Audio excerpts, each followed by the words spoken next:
Eugenie podría haber sobreestimado la seguridad del desguace. A medida que se acercaba al centro de la isla, no había muchos trabajadores ni equipo no muertos, pero sí muchos montones de escombros y barcos desmoronados. Parecían montañas, algunas lo eran, y casi todas tenían fugas de fluidos industriales o componentes importantes. Tuvo que flotar sobre engranajes afilados y alrededor de vigas de soporte oxidadas que se habían clavado en la tierra como proyectiles de balista. Por suerte, no parecía haber nadie cerca cuando cayeron. Con el repentino miedo arriba, ahora arraigado en ella, la maestra del portal se abrió paso con libertad entre los montones de escombros, asegurándose de mantener la distancia. Por lo que podía ver, no había nada colgando de las cimas de los montones ni colgando precariamente sobre los pasillos, pero no iba a arriesgarse donde pudiera. La tierra misma se sentía tóxica, los restos se sentían tóxicos, como una gruesa capa de lejía adherida a su piel y un denso humo subiendo por sus fosas nasales. Le ardía la nariz y le lagrimeaban los ojos en algunas partes. Su cuerpo reaccionaba a una niebla venenosa que no existía. Hacía que sus brazos se sintieran pesados y arrastrara los pies sin viento.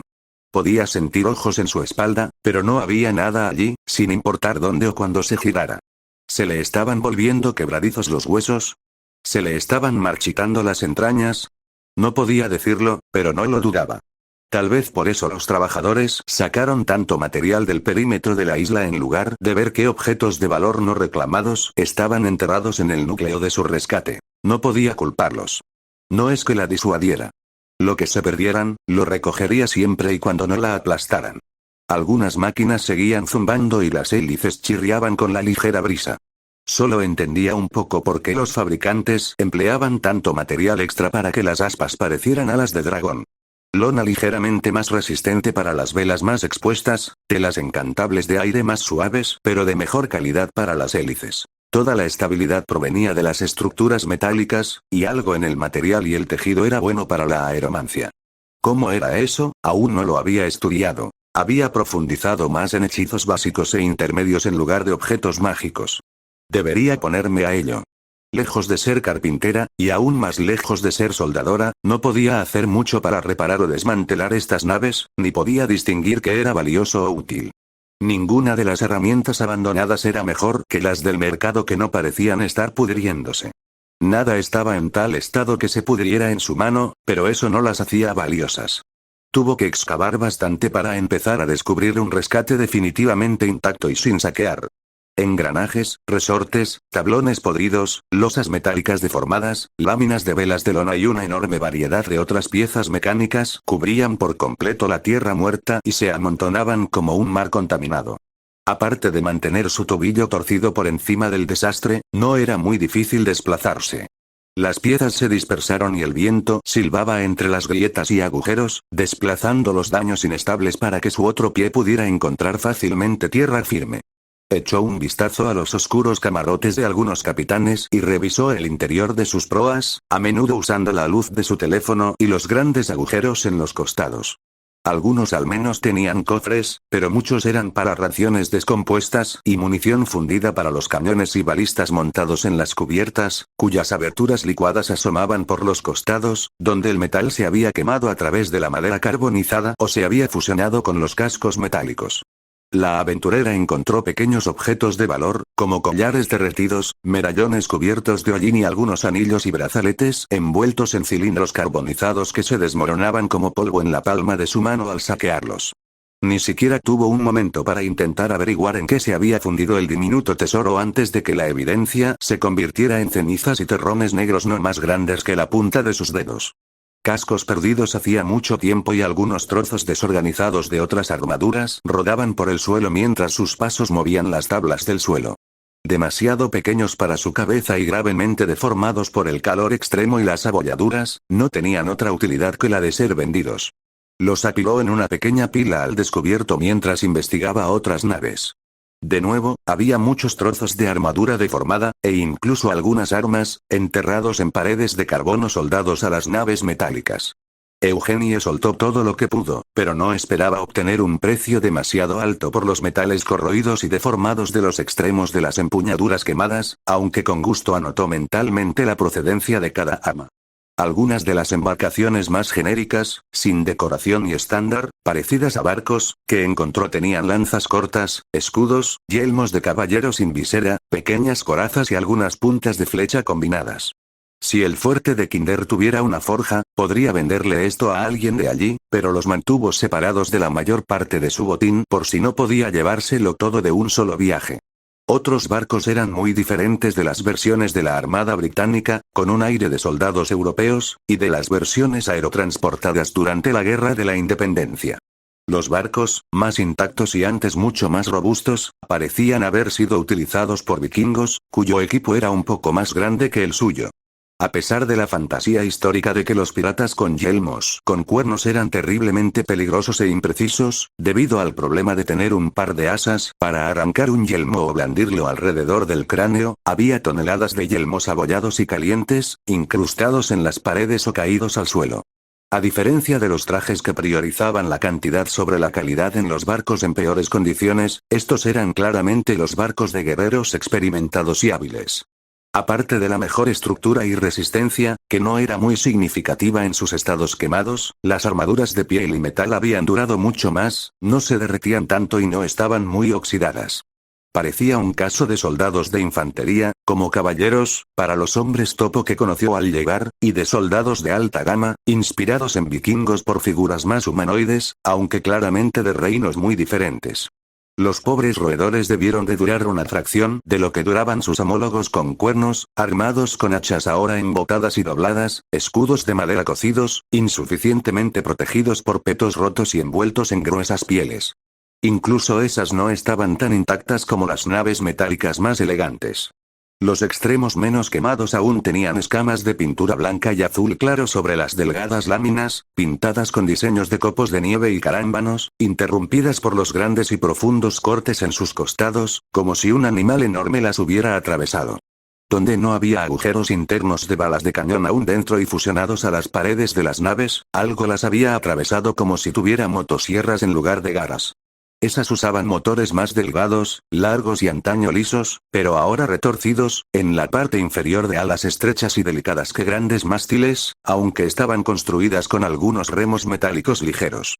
Las piezas de armadura aquí tenían alas en los cascos con motor, aunque las únicas armas que pudo encontrar fueron un pequeño puñado de espadas y un montón de escudos fuertes, casi intactos. Pero incluso ellos habían desaparecido ahora. Registrar las instalaciones era como invadir un cementerio. No uno por los barcos, sino por las personas quemadas hasta los huesos, cuyas armaduras, armas y recuerdos ornamentales habían quedado atrás. ¿Qué contenían originalmente esos medallones de hombre topo que había desenterrado de las cenizas de sus barcos, comparativamente endebles e inflamables, mucho después de que los hubieran puesto de rodillas? ¿Contendrían fotos de familiares? ¿De sus hijos? ¿De algún amante? Nunca lo sabría, todos habían sido quemados y las baratijas habían sido martilladas y fundidas. Tantos momentos finales capturados en las diminutas manchas de contornos menos ennegrecidos, con tenues detalles que llegaban hasta la posición de las lanzas de los mabus y si habían estado sentados a los remos o de pie con sus escudos, impotentes, frente a sus rostros. ¿Qué quedó atrás? ¿Qué habían abandonado sus compañeros? ¿Qué estaba tomando? Se tragó el nudo en la garganta y se esforzó por superar el nudo en el estómago. Su pie herido resbaló y se movió dolorosamente mientras se le cortaba la respiración y perdía la concentración. Eugenie sopló una ráfaga de aire hacia abajo y alrededor de su pila de armamento robado para barrer con todo lo que no fuera seguro para descansar.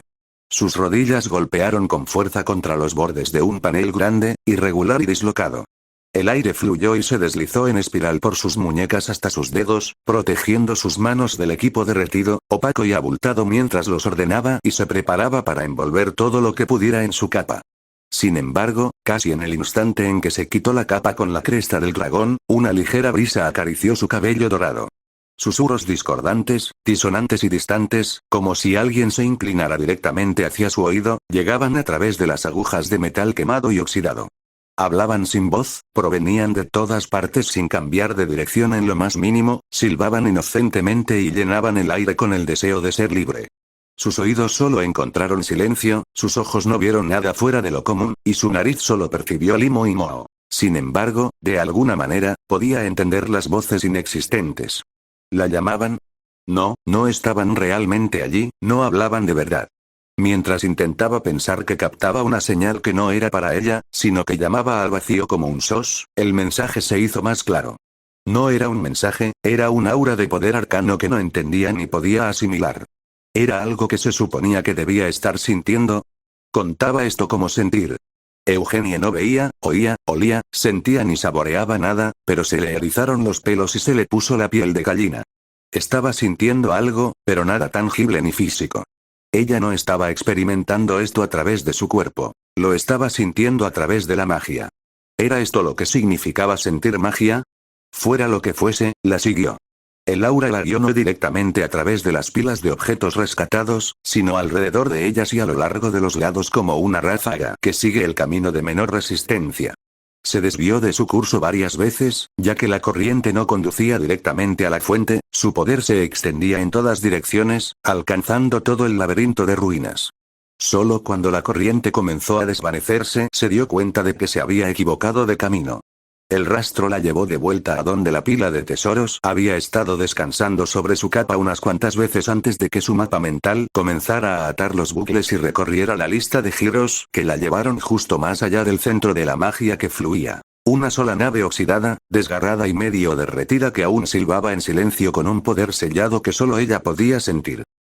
La cabaña del gran maestro estaba construida en las raíces de un árbol alto y ancho, pequeño y pintoresco. Incluso en su vejez, la vieja ninja pasaba mucho tiempo al aire libre. Un gran jardín con sus propias frutas por aquí, algunos muñecos de entrenamiento por allá, y la elfa susurrante corría y rebotaba entre todos ellos. Daba volteretas sobre calabazas tan grandes como su cuerpo y pateaba espantapájaros mientras la elfa sigilosa y camuflaje la alcanzaban. Resultó que la nueva aprendiz no era tan nueva como la Skylander creía. Su reemplazo estaba en suspenso justo antes de partir hacia la Academia Skylander. Otra de las dos niñas encontradas tras un conflicto, pero había muchos más detalles sobre el pasado de Whisper que sobre el de Elfie.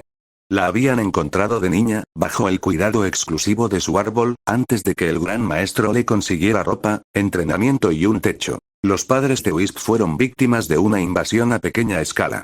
Le tocó a este Alf ser la víctima de no escribir ni llamar a casa, ya que el ataque pasó completamente desapercibido para ella. Un ataque conjunto de drows y esqueletos se adelantó en muchas aldeas tranquilas al margen de su antigua vida, dejándolas en ruinas en un instante. La pequeña aprendiz fue una de las pocas supervivientes, tras haber estado escondida tras su cuna justo antes de que unos soldados asaltaran su hogar y robaran todo lo que no estuviera clavado. Por eso, la mayoría de la población civil, indiferente a los ninjas, de sus islas había cambiado de opinión y se había mudado lejos o trabajado para los clanes. La gran maestra había hecho todo lo posible por cortar de raíz las incursiones cuando se topó con Susurro y se llevó a la pequeña elfa en su retirada.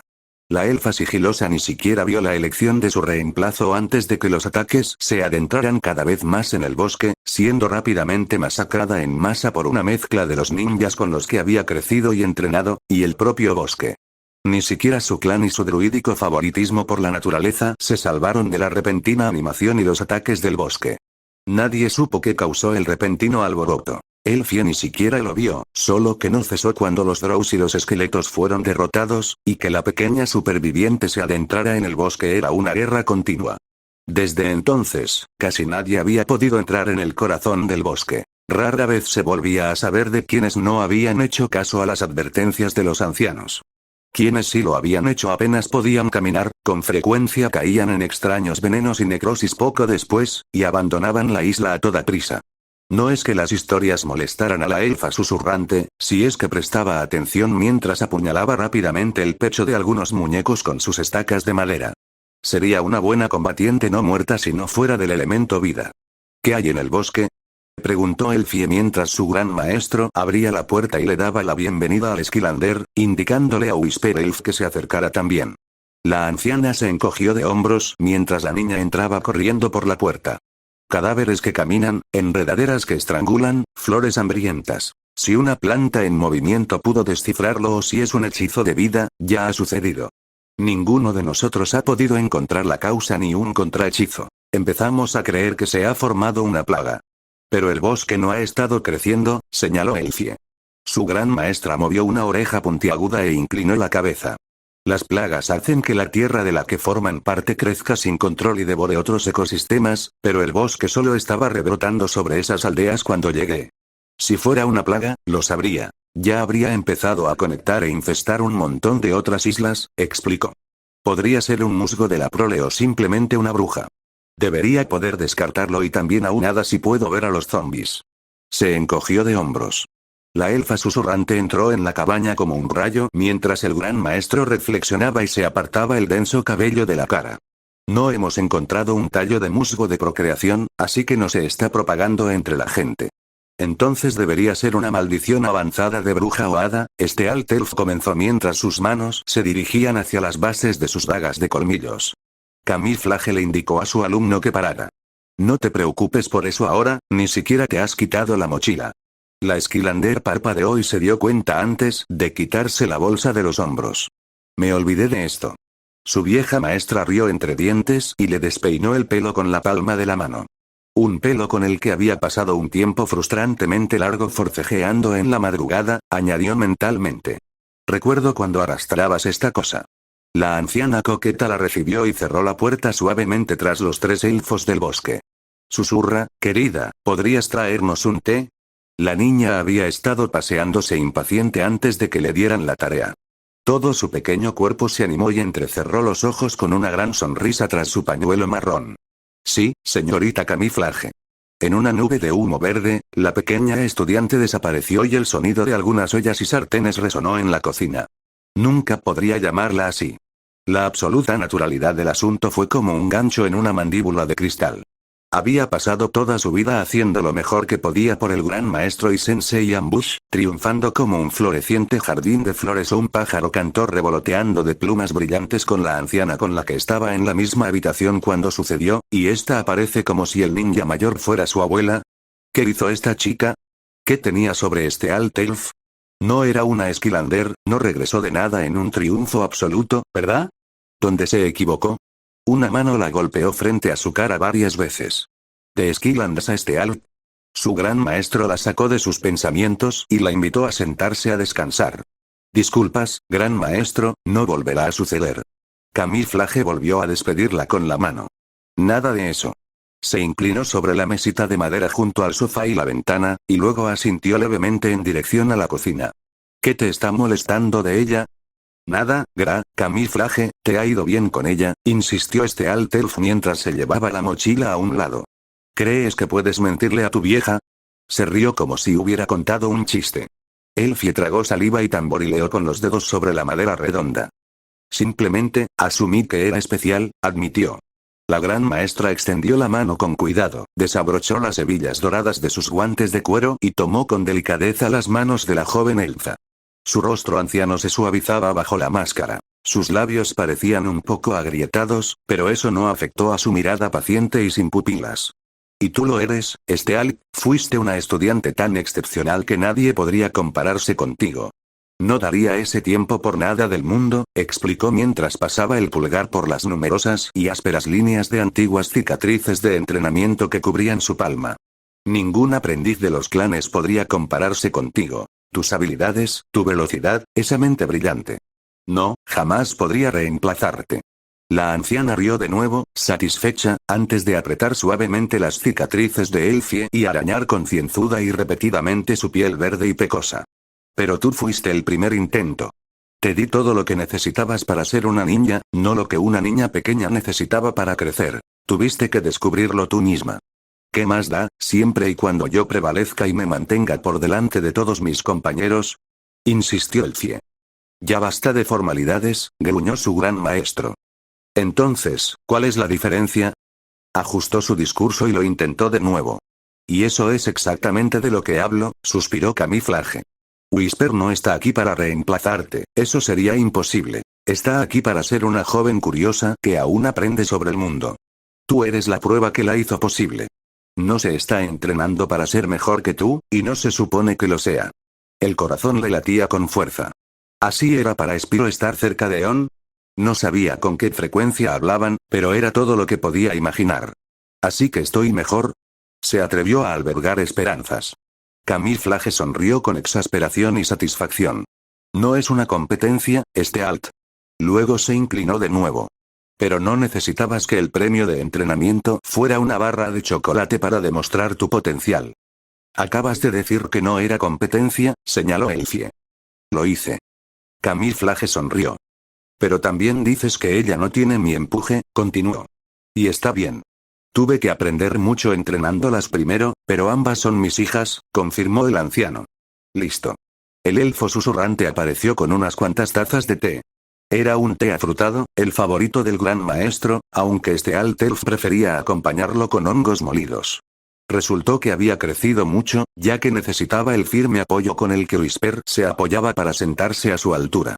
Jugueteó con su cabello morado azulado antes de que ella y Elfie se quitaran los pañuelos por encima del cuello de sus túnicas marrón terroso a juego. Bebieron un sorbo a la vez. Whisper Elf intentó no hacer una mueca y pidió jugo de manzana mientras este alt elf saboreaba y lo removía un segundo. No era su favorito, ni mucho menos, pero hacía tanto tiempo que no probaba la bebida favorita de Camuflaje. El peso de su pecho se alivió, sus hombros se relajaron y su mandíbula se relajó.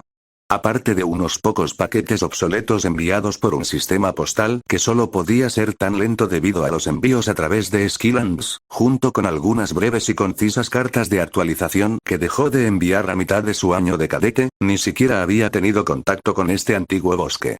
Su clan, si es que aún podía llamarlo así, no había tenido noticias suyas desde el día en que emprendió su viaje a la academia, ni siquiera del gran maestro ni del sensei. Había pasado demasiado tiempo. Sus ojos habían estado un poco pesados desde el incidente de la graduación. Había estado alerta toda la noche por temor a que las imágenes de relámpagos negros y violetas comenzaran a asaltar su mente. Pasó la mayor parte de sus breves vacaciones en la cubierta de un pequeño y sencillo barco, paseándose de un lado a otro como si de repente generara las palabras perfectas para sus maestros después de tanto tiempo de completo y ensordecedor silencio. Los había eliminado casi por completo de su vida hasta la charla de Spiro, sin embargo, había vuelto a esa pequeña cabaña en el bosque y a esa mesa aún más pequeña. Todo estaba bien y casi nada había cambiado desde que era niña. Suspiró al dejar la taza, mucho más complacida con su regreso silencioso y humilde que cuando un intento de emboscada terminó con ella pateando al nuevo alumno de su cuidador. El aire de sus pulmones provocó un fuerte silbido que el ninja más pequeño no pasó por alto. Susurro levantó la cabeza y aguzó las orejas ante el agudo sonido, pero no con un dolor repentino y agudo como el del gran maestro. Para consternación de su maestra, lo imitó y se levantó el labio superior para mostrar un pequeño hueco entre los dientes. ¿Tú también tienes uno?, preguntó emocionada, deslizándose hasta el borde de su asiento elevador improvisado. Sus ojos blancos y vacíos se movieron entre el pequeño ninja y su gran maestro antes de separar sus labios de mala gana con una ceja levantada. Amigos con los dientes separados. Celebró la elfa susurrante y casi tiró su taza de té. Quizás esto no era tan malo, después de todo. Solo digo que podrías haber estado limpiando este lugar para cuando él llegara. Criticó la mamá de Eruptor. Su padre gruñó y golpeó la encimera con demasiada fuerza. Hizo un ruido familiar que lo mantenía despierto por las noches. Preparé todo menos la comida, que por cierto compré yo. Ya hice mi parte. Respondió por novena, quizás octava vez, dependiendo de qué intercambios se consideraran un tiroteo. Y limpié el jardín de rocas y la habitación de invitados. Siseó ella a modo de respuesta. Siempre tenía que responder con algo. Tardamos 2 segundos en quemar el jardín y está usando su propia habitación. Ninguno de los dos nos habríamos dado cuenta. Su padre volvió a espetar, como un reloj. Cada vez. Podrían parar un día. Eruptor finalmente se levantó de la mesa y les espetó a los 2 elementales de lava menores. Todas las miradas estaban puestas en él, pero ya no le importaba. Cada vez que vengo, haces esto y fingen que te sorprendes de que siempre lleve al dragón. Al menos pueden guardar silencio cuando alguien observa. Habría sido genial decir que se oía caer un alfiler, pero Eruptor no esperó la oportunidad. Lo llamaron Emerson. Pero los ignoró mientras apartaba sin esfuerzo la puerta de piedra de un golpe y la cerraba de golpe tras él. Incluso sus rechonchas piernas de lava sintieron los temblores a través de la suave, bien molida y fresca capa de ceniza asfixiante. Los guijarros rebotaron y las rocas se hundieron en las capas superiores, como el fruncimiento de su frente ardiente al alejarse pisando fuerte de la gloriosa cueva. Brillantes nubes anaranjadas de calor, moviéndose a través del hollín desplazado, flotaban alrededor de sus pasos mientras rocas más pequeñas se pegaban y se fundían en las plantas de sus pies desestabilizados, convirtiéndose gradualmente en el crujido y chasquido de los fragmentos de adoquín. ¿Por qué aguantaba esto? ¿Porque eran familia? ¿Porque eran los únicos padres que tendría? Spyro nunca convirtió nada en un problema suyo ni de Elfie, y resultó que había hecho mucho más en casa de lo que aparentaba. Aparte de preparar una cena mejor que la pizza o la comida para llevar, se podía contar con él para cualquier cosa y, o tenía una solución para todo o los medios para conseguirla al día siguiente, no iba a perder su tiempo ni el de Eruptor. Por no hablar de todo lo que el elemental de lava no podía arreglar, el dragón púrpura sí. A este Altelf le pasaba lo mismo con las plantas y las matemáticas. Simplemente no podía permitirle que manejara su propio horario de sueño ni que llegara a casa a una hora razonable. Aparte de las pocas pero manejables ocasiones en las que físicamente no podía seguir adelante y necesitaba ayuda con cosas básicas, ninguna de las cuales era lo suficientemente problemática como para ser ligeramente molesta, ella y Spyro se cuidaban solos y hacían su parte justa del trabajo diario sin que se lo pidieran. Lo ayudaban cuando lo necesitaba y viceversa. Y eran tranquilos. Spyro era reservado y Elfie era igual de independiente. Ninguno necesitaba que lo cuidaran y solo se molestaban cuando tenían algo importante que comentar o se les atendía. Uno era un ninja, el otro se escabullía del maestro del portal a cargo de toda su vida laboral para organizar fiestas, ninguno perturbaba la paz. Él era el que alzaba la voz, él era el que le daba pena, él era el que tenía que hacer de mediadores con ellos, sobre todo Elfie. Se estaba convirtiendo en sus padres. Bueno, quizá hable con Hugo. No había cambiado mucho en los últimos 4 días, salvo que Glunsanks había reemplazado su viejo chaleco y pantalones marrones por un conjunto negro con algunos encantamientos. No sabía qué eran, salvo que le proporcionaban defensa y regeneración, además de su vitalidad natural, pero eran de mucha mejor calidad que su anterior vestuario. El negro era más propio del color del Lord Caos, y no es que se quejara. El núcleo oscuro de la guarida funcionaba a la perfección, como había visto, el troll zumbaba como si tuviera un punto de referencia, y el señor oscuro parecía bastante satisfecho con su progreso. Había notado el aumento de ritmo y eficiencia de los numerosos sistemas mecanizados, arcanos y manuales de la fortaleza flotante en sus tareas diarias.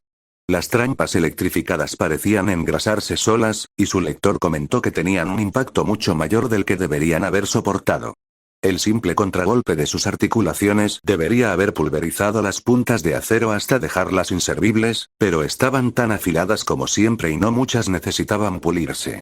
Las puertas, los picos, las barandillas y los sistemas de levitación presentaban un estado de eficacia y durabilidad igualmente inusual. Sus tareas transcurrían tan rápido como el viento que arreciaba en los bordes de las plataformas puntiagudas y la intimidante arquitectura. En el centro de la guarida, revisó todos los cristales y gemas que sostenían las protecciones del Lord Caos, el vuelo y otros hechizos protectores. No sabía cómo reparar ninguno, pero le habían proporcionado una larga lista de todo lo que debían leer sus salidas de energía y algunos problemas comunes, desde las más mínimas astillas o grietas en las runas circundantes hasta desconexiones tras los muros negros. Una vez más, Glunsanks no pudo hacer nada al respecto, salvo documentarlo para un trabajador cualificado, pero eso era bastante normal. Una vez reparadas las escasas roturas y el cableado defectuoso, se dirigió a la morada del maestro del portal oscuro. Su experimento estaba lleno de baba verde. La baba brillante y energética corría fluidamente por los canales circulares de hechizos tallados en el suelo de piedra de la gran cámara, recién remodelada, reforzada y protegida. Ya existía una lista de ingredientes con las numerosas reliquias que Chaos pretendía robar de Skylands para sus últimos planes que iban sorprendentemente bien considerando el historial del pequeño tirano. Su deseo por el mercurio de los antiguos arquellanos no había disminuido en lo más mínimo, pero tampoco su mejor humor desde su relativamente exitosa invasión de la sala de las reliquias. Las fuentes elementales eternas de agua, fuego, vida y no muertos seguían siendo su prioridad, seguidas rápidamente por los artefactos necesarios para sustentar su inmenso poder. Los caños gemelos y las escamas, preocupantemente poderosas, que su contacto le había proporcionado sin querer solucionaron 2 de esos problemas, aunque la máscara de calavera de Mortalanis también estaba en la lista de la compra. Hasta el momento, el crisol de las eras era el principal obstáculo, siendo el único que Chaos no poseía o cuya ubicación desconocía. No podía contener la fuente del fuego eterno sin él. Los caños gemelos estarían escupiendo una sustancia viscosa verde hasta que se pudiera proporcionar la fuente de agua. Las escamas del dragón no muerto se aferraban a la enorme masa de oscuridad petrificada en el corazón del núcleo hasta que se recogieran la fuente no muerta y la máscara de la ciudadela y las criptas cadáveras, y la fuente de vida podría alimentarse de la mezcla de oscuridad y sustancia viscosa verde una vez que se reunieran los demás materiales. Podría haber sido más complicado que eso, probablemente lo fue, pero era todo el resumen que Chaos le había dado en otro de sus muchos y emocionantes volcados de información sobre sus elaboradas maquinaciones. Una vez más, Glunsanks no entendía nada del 99%, pero al menos Chaos estaba siendo escuchado mientras tomaba notas sobre la construcción de la máquina arcana. Los fallos en su cableado, o qué sigilos podían ahora ser intercambiados por otros más eficientes y poderosos con mayores costes mágicos que antes no podía afrontar.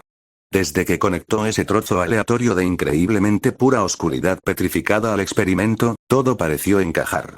Una brillante luz púrpura irradiaba por toda la extensa bóveda, las sombras que proyectaba sobre la nueva barandilla alrededor del anillo elevado que los supervisaba se hinchaban y ennegrecían más oscuras que cualquier noche, y las energías elementales que emanaban de los demás materiales salían profundamente mal, corrompidas sin posibilidad de reparación. Las enredaderas habían empezado a crecer a través del profundo pozo de largas tuberías, soportes y cables colosales, rebosantes de energía que se canalizaba hacia el núcleo oscuro y se recogía de él.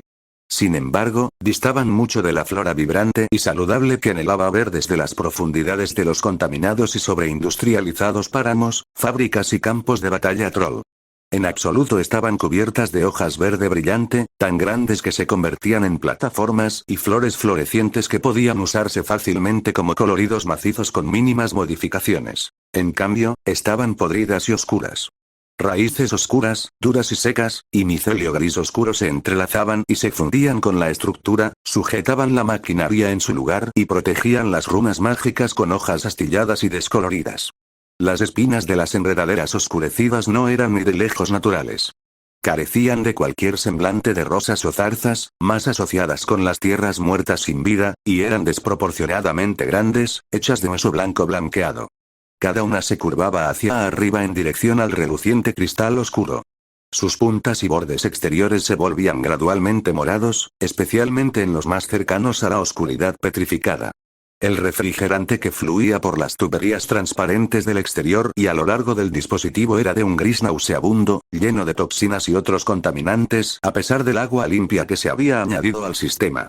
No perjudicaba la eficiencia ni provocaba que las tuberías se erosionaran y salpicaran las abundantes llamas malditas que ardían en pequeñas jaulas negras, similares a forjas, de fuego furioso que se canalizaban por toda la guarida.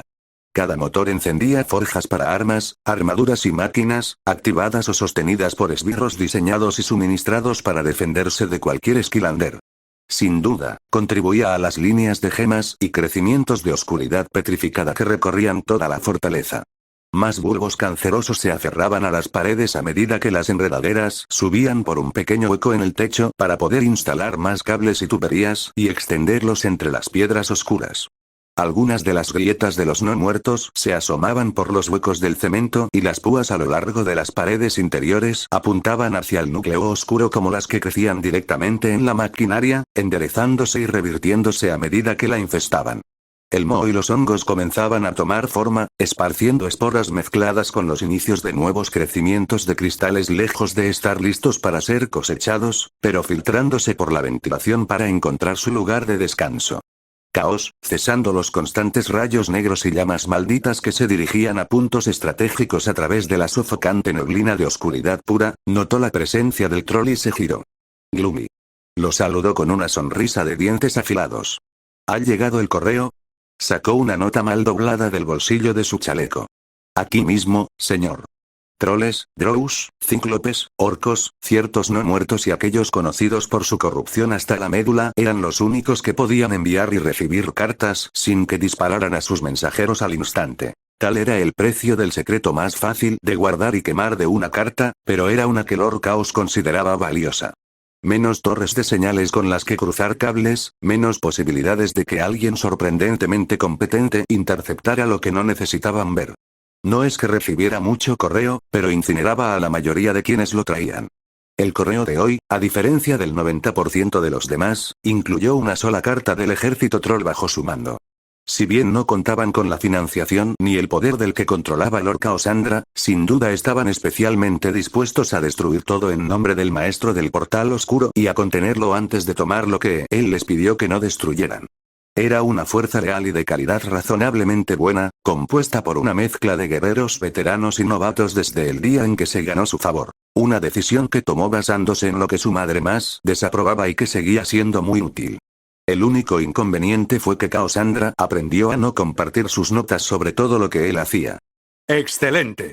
Caos abrió el sobre y hojeó el contenido, doblándolo de nuevo y guardándolo en su túnica para repasar los términos del trato con más detalle más tarde, casi dejando caer una nota mucho más clara en el proceso. Los Drow ya nos enviaron saludos, el Mercurio será nuestro. Celebró y rió entre dientes. Los Trolls saben dónde está la fuente de la tecnología. Otra legión quiere usarla como arma. ¿A cuál vas? Preguntó Gloomshanks, temblando con inquietud y observando el palpitante núcleo de la oscuridad, del que brotaban cristales contaminados. El Mercurio. Caos confirmó y se volvió hacia su malévola creación. Si el medio para contener una fuente eterna de magia está en una ruina arquellana, entonces la fuente podría estar en un lugar similar, quizá cerca, y no cuento con que los orejas de cuchillo no se la guarden para sí mismos. Será más fácil arrebatarles la fuente de la tecnología a los trolls que entrar en su monasterio. Llamas violetas y relámpagos absorbentes de luz se precipitaron y crepitaron en el corazón de la oscuridad petrificada, pura y en constante crecimiento. Comprensible, Lord Caos. El troll asintió rápidamente y retrocedió lentamente hacia la puerta. Prepararé su nave. Inventó una excusa y apenas esperó el asentimiento complacido del maestro del portal oscuro antes de huir de la aplastante presencia de la horrible reliquia. Le estaba empezando a llamar la atención el fragmento de oscuridad de Caosandra en el centro de su castillo, y la gema en sí misma aún era una fracción de su tamaño. El verdadero problema al que se enfrentaban los Skylanders al lidiar con los señores oscuros recién llegados no era la falta de información sobre la amenaza, sino la insuficiencia de recursos que los obligaba a ser creativos. Y aunque a menudo tenía mala suerte e ignoraba sus planes, sus creaciones y sus propios defectos, Caos había aprendido a sacar adelante una operación a duras penas tras muchas pruebas de fuego. Quizás pudiera reunir lo suficiente para que su guarida tuviera el poder de evadir a los Skylanders, pero aún quedaba la incógnita de cuántas fuentes elementales podría conseguir antes de que empezaran a llamar a su puerta. Solo el tiempo diría si se dirigían al núcleo de luz o a la prisión rompenubes. Por primera vez en todo su servicio, ambas opciones eran posibles.